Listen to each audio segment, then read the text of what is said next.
Free అన్నారు. ఉమ్, actual గా 1 రూపీకి education అన్నారు. అవును. మరి 1 రూపీ ఎందుకు పెట్టుర్రు? అదేదో ఫ్రీ చేసేయచ్చు కదా.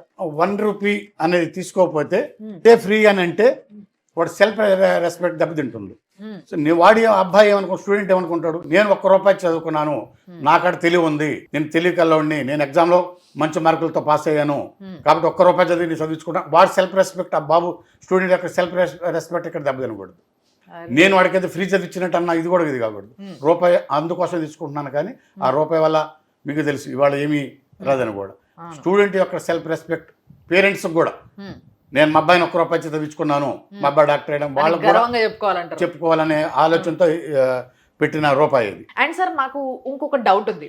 ఇప్పుడు ఎవరికైనా కూడా సరే, పేద పిల్లలు, రైతు బిడ్డలు, తినడానికి కూడా కష్టంగా ఉన్నోళ్ళు, లేకపోతే రేషన్ బియ్యం పైన తింటూ బతుకుతున్న వాళ్ళు ఎవరైతే ఉన్నారో వీళ్ళ కోసమే ఈ రూపాయికి ఎడ్యుకేషన్ అనే కాన్సెప్ట్ మీరు తీసుకొచ్చిర్రు అన్న విషయం మీరు స్పష్టంగా చెప్పారు.